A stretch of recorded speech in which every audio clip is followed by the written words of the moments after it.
Antarctica, a snowy world of about -46 degrees Fahrenheit, covered in ice for millions of years. But it wasn't always this way. Scientists just found something buried deep beneath the seafloor that shouldn't exist. Tiny golden droplets of amber. This means that Antarctica was once teeming with life and thick with trees. But something happened to it. Something that could reshape the way we see our own future. Antarctica has been a land of howling winds for millions of years. No tree can grow here today. But scientists who studied those lands decided to drill deep beneath the Antarctic surface. They went thousands of feet below the ice, pulling up ancient layers of sediment. And there, trapped in time, they found tiny pieces of golden amber. Amber is basically fossilized tree resin. It's found all over the world, often with perfectly preserved pieces of ancient life.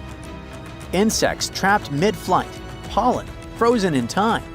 Entire tiny ecosystems can be locked inside golden droplets. In every continent, but not in Antarctica. Until now.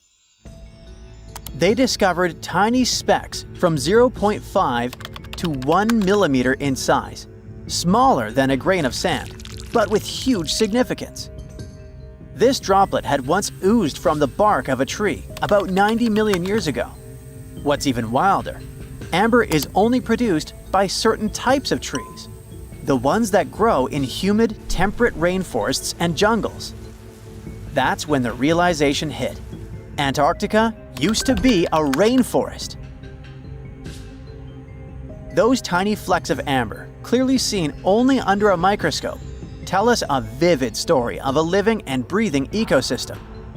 Around 90 million years ago, during the Cretaceous period, when dinosaurs ruled the Earth, Antarctica could have been covered in lush, swampy forests filled with towering conifers, ferns, and ancient plants.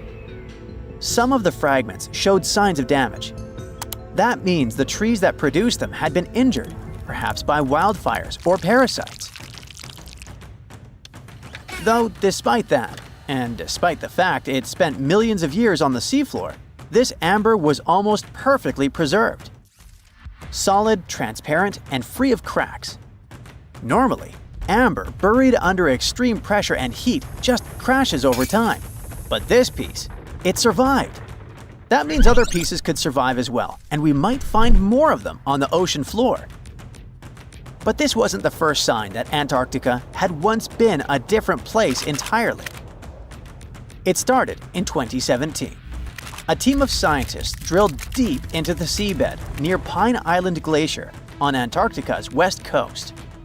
They pulled up sediment cores, long cylindrical samples of Earth that had been buried for millions of years. And it was insane. Inside these layers they found fossilized roots, pollen, spores, traces of an ancient forest that had once thrived here. And that's exactly what they'd been studying ever since then. In order not to damage anything, they had to spend years of hard work, breaking down the sediment into thousands of tiny pieces and scanning them all under fluorescent microscopes. The same team also found another piece of the puzzle back in 2020. They found more sedimentary samples from the ocean floor that pointed to a land of dense trees, rivers, and wetlands. A world that looked more like the Pacific Northwest or New Zealand. But why was Antarctica so warm back then? Well, that's all because of the atmosphere. 90 million years ago, Earth's carbon dioxide levels were terrifyingly high. It was literally one of the warmest periods in history, with temperatures soaring even at the poles. Think about it. Antarctica had no ice caps. Instead, it could have had buzzing insects and maybe even dinosaurs wandering through its forests. But in order to learn what happened to them, the team has to find more evidence. Antarctica really is a place full of mysteries. It's hard to study because it's covered in snow and ice so much that we don't even know its true shape and size. Some parts of the ice sheet are over 3 miles thick, half the depth of the Mariana Trench, the deepest trench on Earth. Luckily, snow has a great quality. It can freeze things in time perfectly, Layer by layer, year after year, it buries nature's past like a time capsule. Luckily, snow has a great quality.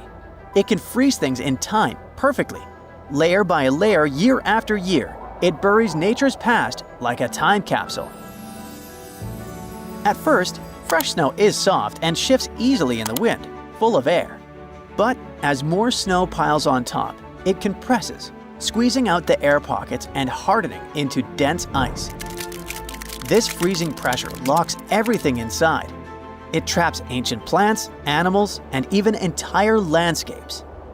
And they literally get frozen in time, because the extreme cold slows down decay. It stops bacteria growth, preventing rot, and keeping things almost perfectly intact for thousands, sometimes even millions of years. That's exactly what's going on in Antarctica. Scientists have to literally scan it all the way down this snow in order to find what this place looked like millions of years ago. What they found is an entire lost world buried under miles of ice. It was beneath the thickest ice of East Antarctica, near the Aurora and Schmidt subglacial basins. The weight of the ice has been so immense for so long that it actually protected the land from erosion.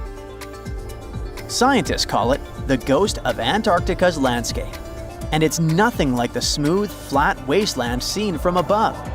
They found rivers that once flowed freely, now frozen in place, valleys carved by water, even 3 massive, sharply peaked hills. But what are they? To understand that, we need to go even further back in time, to the era when Antarctica was still part of a lost supercontinent. Hundreds of millions of years ago, the land we now call Antarctica was part of Gondwana, an enormous supercontinent that included South America, Africa, India, Australia, and Antarctica all fused together. But as Earth's tectonic plates slowly drifted apart, Gondwana broke into pieces. Antarctica was ripped apart, its land stretched and fractured. The massive ice sheets that formed later covered these broken landmasses, preserving them like frozen fossils. As the ice shifted and melted over time, valleys formed, and ancient rivers likely carried water toward a coast that was hundreds of miles away from where it is now. But that's not the only thing Antarctica has hidden. If you stripped away the ice, you wouldn't see a smooth, empty continent. You'd see a super dramatic landscape, towering mountains, deep valleys, even fiery volcanoes. In West Antarctica, at least 138 volcanoes are buried under the ice. One of them, Mount Erebus, is still active. And inside, it has warm volcanic caves where you could walk in a t-shirt. Oh, and if it wasn't weird enough, Erebus is also spewing out gold. Yep, the actual tiny specks of gold from deep within the Earth. Scientists believe this happens because magma, the superheated semi-molten rock beneath the Earth's surface, carries liquid gold with it as it rises. Every single day, Erebus releases about 0.2 pounds of it. That's worth around $6,000 per day. In a year, that adds up to 64 pounds, or more than $2 million, floating into the sky. Unfortunately, before we grab shovels, we gotta remember that those are just microscopic particles. They're often smaller than 60 micrometers, thinner than a human hair. Not even mentioning that they're scattered around up to 620 miles away from the volcano itself. Finding them is nearly impossible. But that just shows that even in such a harsh place that looks just like a white desert, there are still many fascinating mysteries to discover. For example, somehow, life still clings there. In 2017, scientists drilled deep beneath the ice of the Ross Ice Shelf looking for water, but they found something fantastic instead. A river hidden beneath 1,640 feet of ice, running through the dark. And inside it, hundreds of tiny shrimp-like creatures. They swarmed around the camera, blocking the lens, welcoming the scientists. In deep caves beneath the ice, DNA evidence has also shown traces of moss, algae, and possibly even unknown tiny animals. So, turns out, even in one of the harshest places on Earth, life finds a way. And who knows what else we'll discover in the South Pole? That's it for today. So hey, if you pacified your curiosity, then give the video a like and share it with your friends. Or if you want more, just click on these videos and stay on the bright side.